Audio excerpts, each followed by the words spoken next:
I'm going to be on the collar mic for most of this. Talofa. You're supposed to answer back, Talofa. I promise it's not a dirty word. Talofa is one of those words that if you Google it, it will tell you one thing, but that's really not what it means. It's like aloha. Forever, we're told that means hello and goodbye. It doesn't. It means love.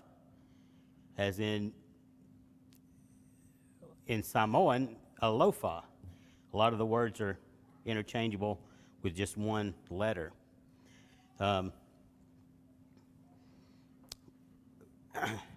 Before I went to American Samoa, I'd seen pictures of men and wearing a skirt, and I'm not wearing that. Nope, that's not me. I'm not wearing that. I got there on Monday at 9:30 p.m. The sun had been down for about 3 hours. I stepped out onto that tarmac, and I thought, I made a mistake. It was hot. It was real hot. I got to my buddy's house and put on some shorts. The next day was Tuesday. I wore, appropriate shorts and a shirt, t-shirt. Then the next day was Wednesday. We went to Bible class, and I put on some long pants, and I sat down on the pew, and there was a fan right there. Right there. Fans right there. It was blowing on me. And no air conditioning, but just I had a fan. And in about 15 minutes, I was drenched in sweat. And Thursday, I went and bought 3 of these man's skirts. Basically, it's a piece of fabric. It's got some buckles and belts, and you tie it on there. And this is what their formal wear is. It's like us, we have degrees of dress. There's casual and business casual and formal, and this is their formal wear for men, not women. Men. Women have another set of clothing. The skirt is actually called an EF Faitonga, commonly called an EA Lava Lava. Lava Lava means clothing. But most of the time they just call it an EA. And there's I don't know if it's a secret or just something you have to learn how to tie it on and wear it, and so it doesn't fall off. And it took me about a year to do that. So I spent one sermon, half of that sermon, with one hand holding on to my EA, and so then I asked for help. I'm sometimes slow at that. Bob, if you'll get the lights.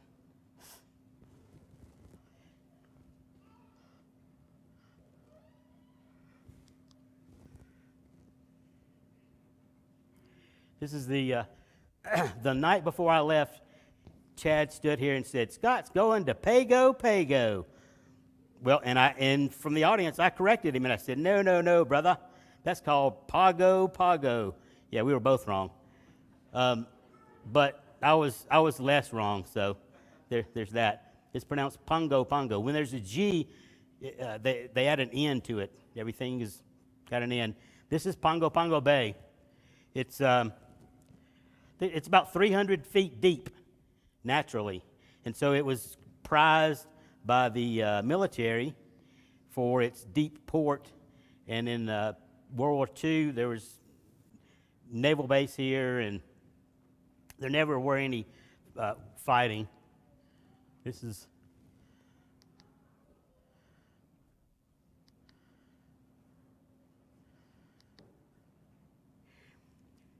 if you've ever been to the South Pacific, this is a beach.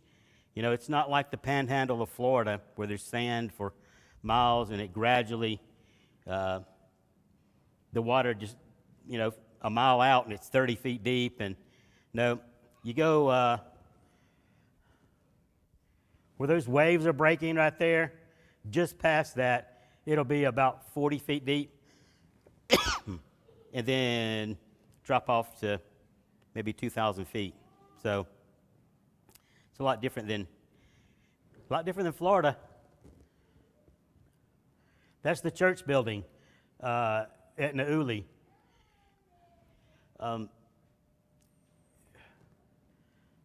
No air conditioning. That's the inside.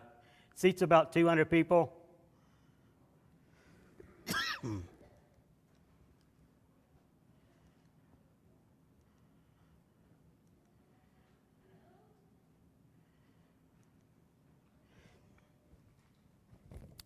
Before I left here, about 6 months before I left, I had a plan. And I wrote it down, shared it with some other men. Actually, a few of us got together and put that plan together, and I shared it with the elders, and they thought it was a good plan. I thought it was a good plan. I prayed about it. 6-month plan. This is what we're going to do. And the plan was, there was 3 of us from my graduating class, myself, Luawa, which is my friend in Samoa, spelled L-U-A-A-O. It's 5 letters, 4 syllables.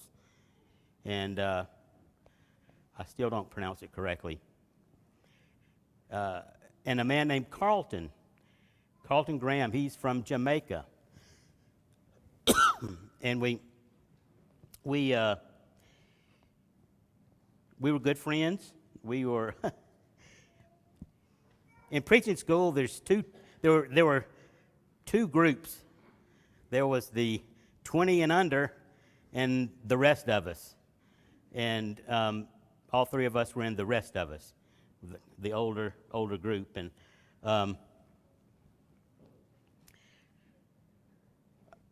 when I landed in Samoa that first week, where's Carlton? Well, he's not here yet. And then the second week, he's not here yet. And we finally talked to him, and he said, it's not looking good. We don't understand travel restrictions. I'm not talking about like the COVID stuff. I'm talking about being an American citizen. I can go and get on a plane and go almost anywhere in the world without any kind of pre-approval.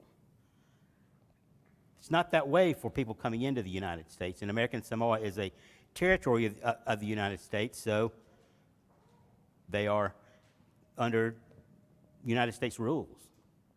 And Carlton couldn't get permission to come to American Samoa. He couldn't prove to them that it was a good enough reason for him to be there. So our 3-man team went down to 2 men, and that's not going according to plan. We had planned to use American Samoa as a base of operation for the South Pacific. We were going to evangelize Fiji and Tonga, Tahiti, Vanuatu. Those are the Cook Islands. I mean, there's a lot of work to do there, spreading the gospel. And that was our plan. We were going to start in December. In October, right when I got there, some people came from New Zealand, and they stopped at almost every island going north to the Philippines. And those people had the measles, and it infected the South Pacific. I don't know about the other countries. Western Samoa and Samoa are part of the same island chain. Western Samoa is its independent nation of itself, and eventually they had about 100 deaths, most of those being children from the measles. And in December, right around that first week, American Samoa had 2 cases, and by maybe the 10th of December, we were on lockdown. We couldn't go anywhere. And that wasn't meeting my expectations. They weren't following the plan.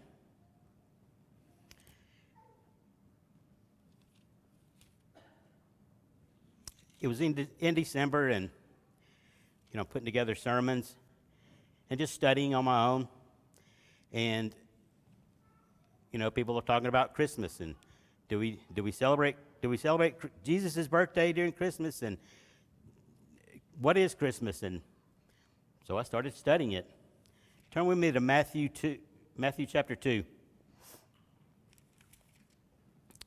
We're going to read some in the Bible. Matthew chapter 2. See, I had these expectations of how this thing was going to go, and it was going to go the way I planned it, because I planned it, and I prayed about it, and I talked to godly men, and they all agreed it was a good plan. Now, when Jesus was born I'm going to start at verse 1. Now, when Jesus was born in Bethlehem of Judea, in the days of Herod the king, behold, there came wise men from the east to Jerusalem, saying, Where is he that is born King of the Jews? For we have seen his star and are come to worship him. When Herod the king had heard these things, he was troubled, and all Jerusalem with him. And when he had gathered all the chief priests and scribes of the people together, he demanded of them where Christ should be born. And they said unto him, In Bethlehem of Judea. For thus it is written by the prophet, And thou, Bethlehem, in the land of Judah, art not thou the least among the princes of Judah? For out of thee shall come a governor that shall rule my people Israel. Then Herod, when he had privily called the wise men, inquired of them diligently what time the star appeared. And he sent them to Bethlehem, and said, Go and search diligently for the young child, and when ye have found him, bring me word again, that I may come and worship him also. When they heard the king, they departed, and lo, the star which they saw in the east went before them, till it came and stood over where the young child was. When they saw the star, they rejoiced with exceeding great joy. And when they were come into the house, they saw the young child with Mary his mother, and fell down and worshipped him. And when they opened their treasures, they presented him with gifts of gold, frankincense, and myrrh. Those wise men had an expectation. They expected him to be on a throne with a crown in a big city, but he was in Bethlehem, one of the smallest cities. He was, Christ had humble beginnings. It's called the Bible Museum, I think. It's down in LaGrange, and it has these different exhibits. And what we think of as a manger is not exactly the way it is. It wasn't that Christ was like in this feeding trough and made of hay, and these things were cut into the rock. And a manger was just a hole in one of these rocks. And it's good to see things like that to make it real for us. These wise men, they expected to see something different. But what they found was a child in a horse trough. And they gave him some of the most valuable gift they could. And I'm not talking about the gold, frankincense, and myrrh. The gift they gave him was to worship him. Worship the Christ. Worship the Messiah. When my expectations are not met, I sometimes have a hard time switching gears. See, when I showed you all these pictures in American Samoa, the Samoan Islands and South Pacific. Some of you have been to maybe Hawaii. That's probably the most beautiful place on earth. It's the most beautiful place I've ever been. I would just go to the water sometimes or on the top of a mountain and look out and just be in awe. And that's great to travel to places like that, but that's not why you sent me. You didn't send me over there to take a bunch of pictures and look at a lot of flowers, and you sent me over there to preach the gospel. And I had to take a look at why I was there and what I was doing, and we weren't going to be able to do what that plan set out to do. Now, when I went there, I was told that this was the only congregation on the island, but it wasn't. There's two others.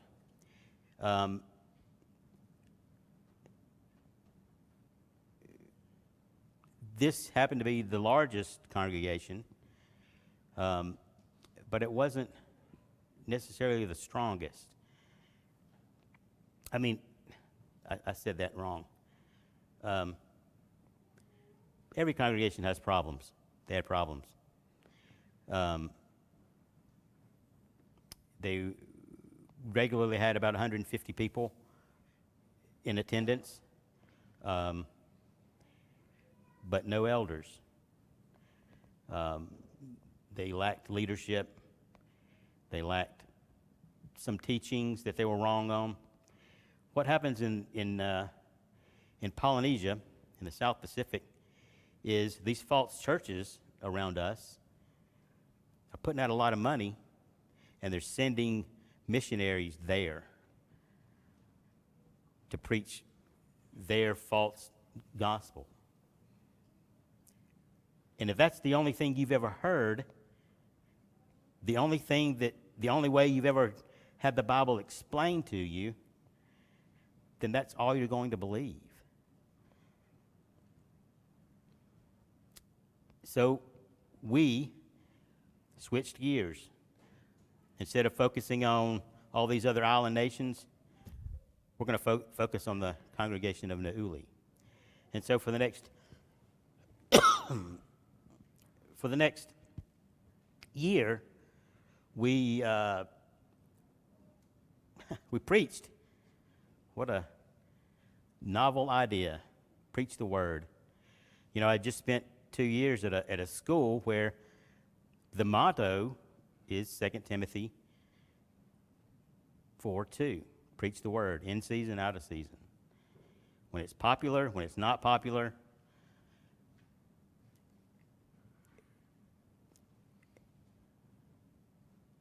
And that's hard to do when it's not popular sometimes. When you get up and tell somebody from the pulpit that to be saved, a person must be baptized for the remission of their sins, they get mad. One, that's not what they were taught. They've been living for 20 years a lie. That's not what their parents who have passed away believed. That's not what they're... So that was fun. I think sometimes when we had sermons, when I say we, I'm talking about myself, Luawa, and his wife, Ave. His wife, and I'll talk about it a little bit more, but she teaches Bible class. And she can handle 30 kids where I have trouble handling 5. You know, that's just the way she is. So the next year we preached about the qualifications of elders and deacons. At that time, it had been about 10 years since there was a teenager Bible class, for whatever reason. We started a teenage Bible class. We did that for a month, and I realized, hey, some of these kids don't have Bibles. We need to, why don't they have Bibles? Why? Why would someone not have a Bible? Because it's not important.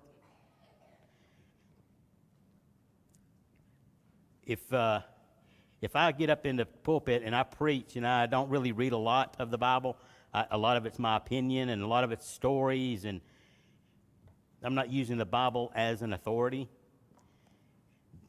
then eventually you'll lose sight of the Bible is an authority. It's not important. You don't have to bring it to Bible class. You don't have to bring it to worship service. So these, there's about 20 of them, and they didn't have Bibles. So I contact some friends, and I tell them, hey, you know where I am, what I'm doing, teaching a Bible class. They don't have any Bibles. We need some Bibles. And I said, we need 20 Bibles. And I sent a message out to, I don't really know how many people, maybe 20, 30 people, and congregations. Some of them were preachers, some of them were elders, some of them were just regular old members. And, the message says, I'm not asking you to provide 20 Bibles, but whatever you can do, that'd be great. And it took a couple of weeks because some of those regular old members would go to their elders or the deciding people of their congregation, and they would come back. And started getting messages about, hey, we're sending you 2, we're sending you 5, we're sending you, and then we're sending you 20, we're sending you 30. And, I'm one of those don't count your chickens until they hatch. So until they actually came in, I didn't say anything. And Luau didn't know how many we were getting in because they were coming to me. And when we got to 60, I told him, I said, hey, we're over on our number of Bibles. And he said, well, what will we do with them? I said, well, these children don't think that the Bible is important, and they got that idea from somebody. And it's probably their parents. The parents probably don't have a Bible either. And so I went around asking people, the adults, do you have a Bible? Do you have a Bible? Do you have a Bible? And I got to the third house, and I thought, I'm going to stop doing that because I'm going to give them one anyway. Behind here is basically a cul-de-sac. It's land, and houses are in it like a circle. There's a double row, but there's about 25 houses back there where the majority of the congregation lives. So when I say I went house to house, really I just did a circle of about a couple acres.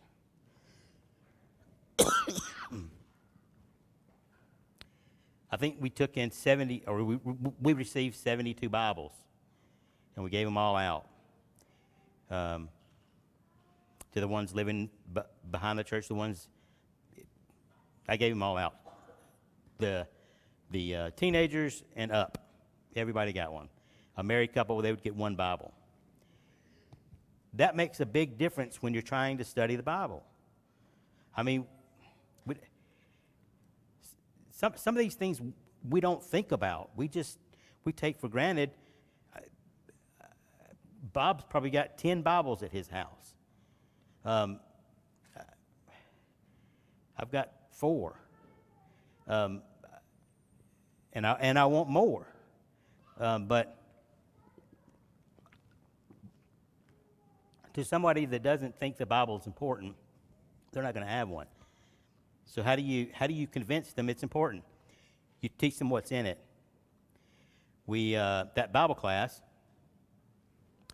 we started having memory work, and we started studying the book of James, and so we're studying the book of James, and I thought, well, let's just make them memorize the whole book. Let's see if they can. And this is a second language for these people. 16 years old, 20, I think it was 18 kids. 3 of them were my superstars. We'd do a few verses at a time, or I would assign, okay, do verses 1 through 3. and this kid Timothy would come in and do 27 verses. And I'm like, yes.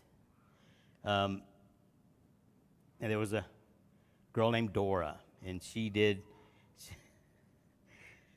saw Timothy do that, and that made her mad. So the next day, she came to me and had her 27 verses. This was the middle of, we're getting into January of 2020. I'm going to go month by month, so Jacob, you may want to, you can leave. No, I'm just kidding. I'm not. So they opened up the borders because of the measles. This is January of 2020. We're like, yes, we're going to go now. Let's start planning again. And then 6 weeks later, we closed down way before the rest of the world. Like the first week of March, boom, COVID hit. In the States, in the Philippines, and our government said, whoop, nobody in or out. They had flights that were medically approved, people that needed to go off, maybe they had cancer or something, they needed to go to Hawaii or the States. So that's it. What do you do? That plan that I had 6 months earlier, 8 months earlier, that's not going to work. So I have to work with the congregation that I'm at. We, like I say, we started preaching.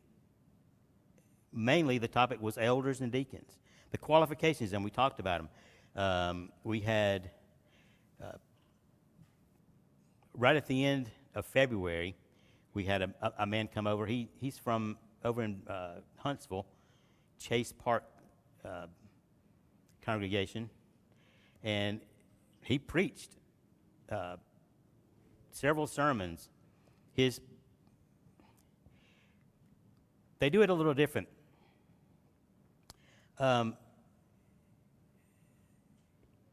They would have their main gospel meeting, say it started at 7, but at 5, they would have a question and answer for an hour and a half.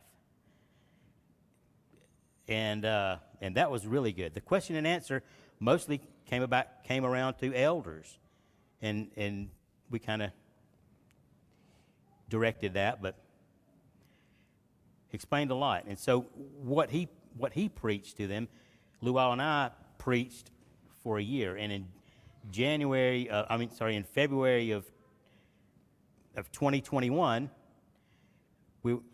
that congregation was able to appoint 4 elders. And that's a big deal for a congregation that hadn't had elders for a number of years. It's kind of like a rudderless boat. It floats, but you don't really go many places. In August of 2020, one of my brothers died, Mark Shedd, and one of my mentors, which hit pretty hard. Spin died, and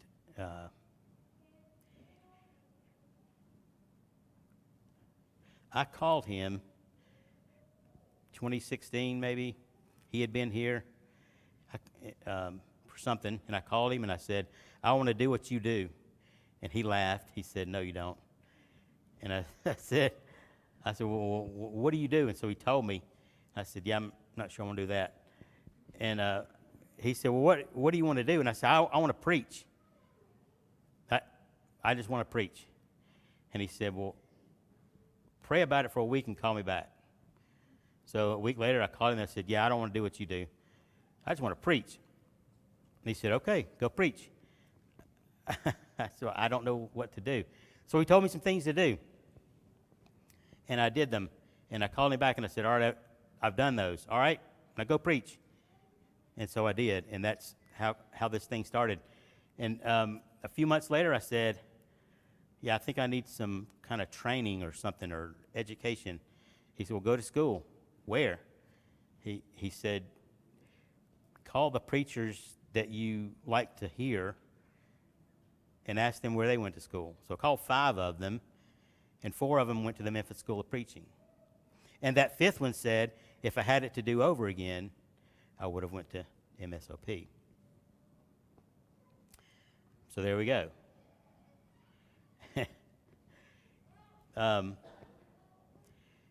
So for a number of years, he was the guy I went to for answers, and then I didn't have an answer guy. You know, I was sad, I was mad, confused, I didn't know what to do.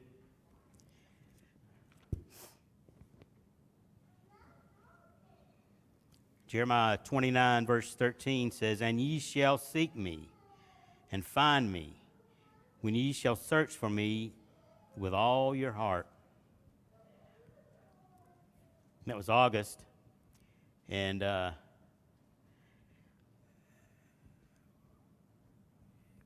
you know,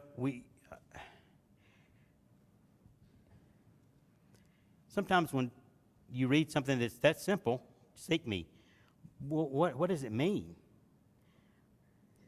It means the same as preach the word. For me to preach the word, I've got to know the word. I've got to know God. I've got to know. Doesn't mean I have to know it all. I don't mean that. It's not an ego thing.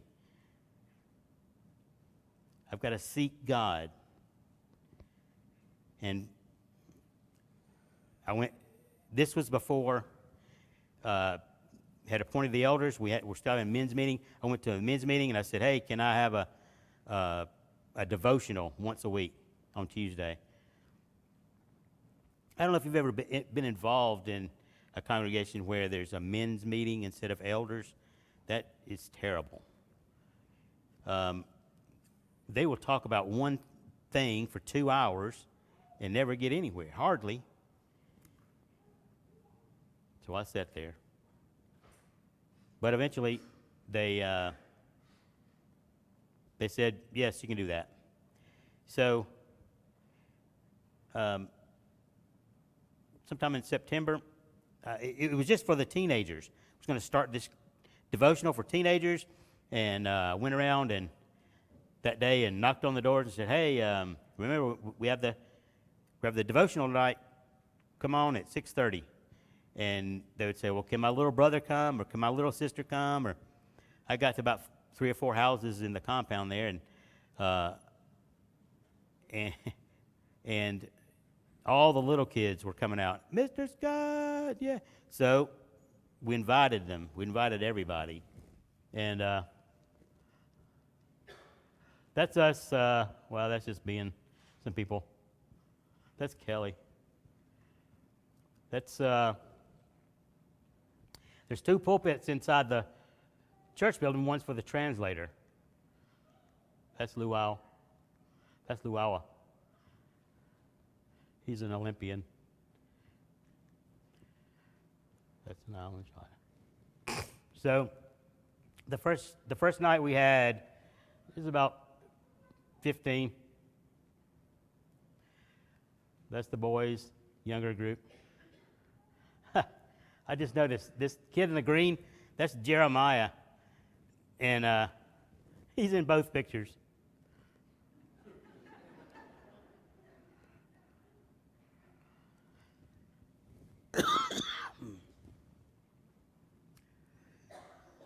Those first 2 shots, there were about 15 or 20 kids of both ages. From 18 down to 3 years old.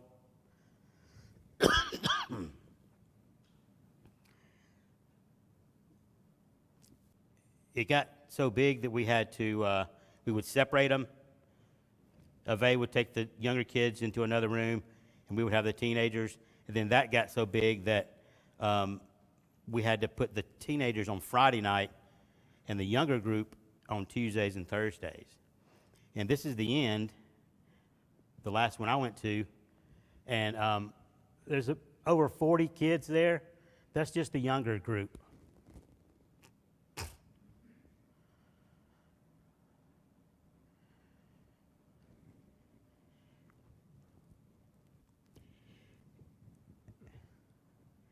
That's why I was sent.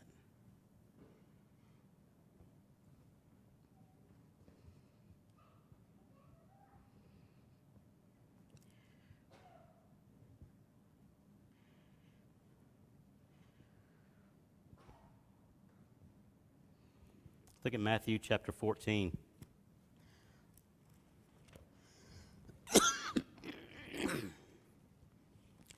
Matthew chapter 14 and verse something.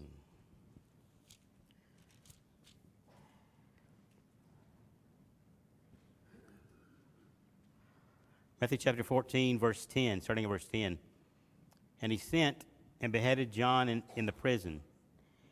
And his head was brought in a charger and given to the damsel, and she brought it to her mother. And his disciples came and took up the body and buried it, and went and told Jesus. When Jesus heard of it, he departed thence by ship into a desert place apart. And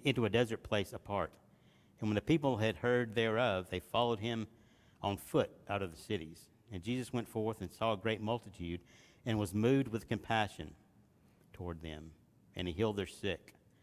And it goes on to talk about Jesus feeding the 5,000. But if you go back to verse 13, when Jesus heard of it, he departed thence by ship into a desert place apart. Jesus wanted to be alone. He wanted to get away. John, his cousin, was just killed in prison. You think he was sad? Think he was mad?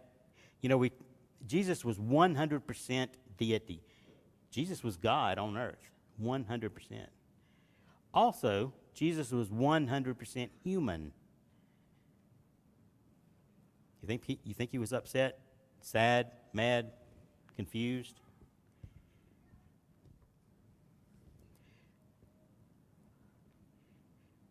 The feelings that we have, the emotions, Jesus had those. How did he handle that? How did he handle it? Those people were there. He had compassion.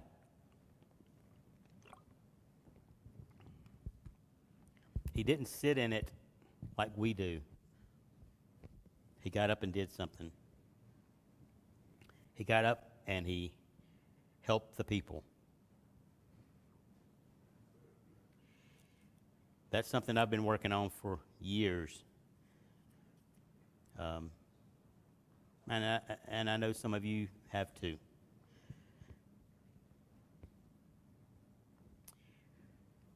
We had several conversions while we were there. We had 12. 5 of those were people that we directly worked with and baptized for the remission of their sins.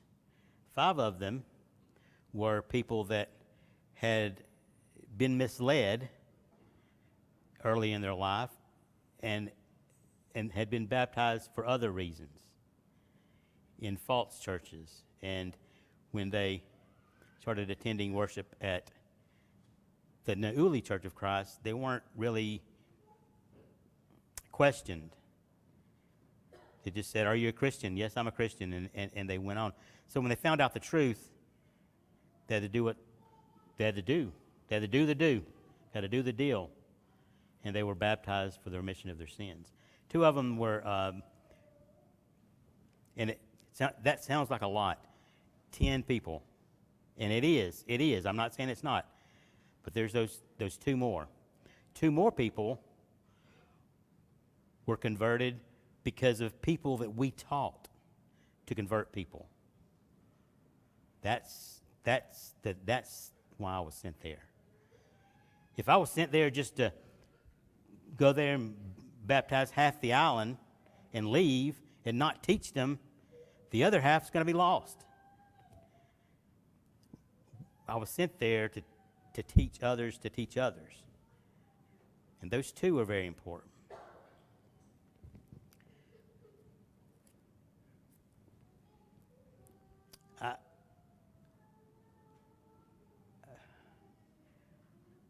We don't know how much,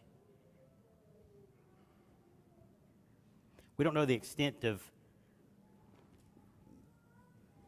what will happen there.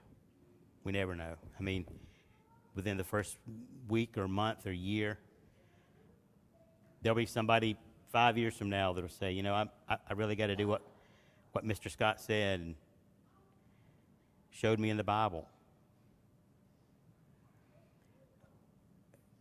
Some plant, some water, God provides the increase.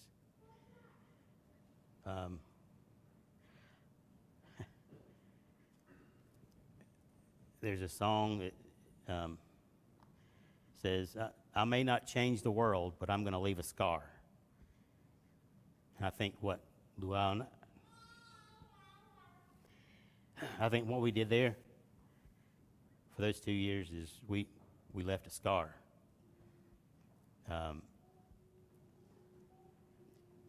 People's lives were changed for the better. I may have 4 slides. I don't know. Yeah. Okay. Those Bibles we got. That's brother and sister. His name is Salvation.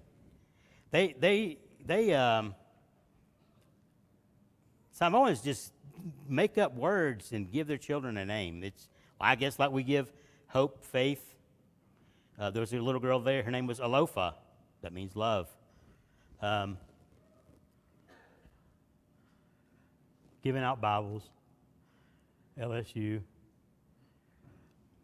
The girl right here in the blue dress, that's Kelly. When I started, the day I started giving out these Bibles, hers was the second house I went to. Gave her a Bible, and she said, I was by myself, and she said, I help, and she did. She ran and got some Bibles, and for the rest of the day, she helped me give out Bibles. Kelly is, that's her grandmother in the gray there. There's just some more kids with some Bibles. Up. That's it. Kelly, if you saw some pictures of us when we came home, Kelly had a bad living situation, and she had some family. She has some family here in the States in Missouri, and so I escorted her, to them. So that's her life will be better for that. There's some of you here tonight who are not Christians. You may think you're a Christian. Maybe you were baptized a long time ago for some kind of reason, or even as a child.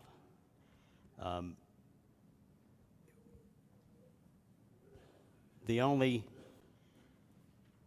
Bible-approved reason to be baptized is for the remission of your sins. Acts 2:38. Maybe some of you here tonight who have been struggling in sin, meaning you're refusing to leave it. We can help you with that.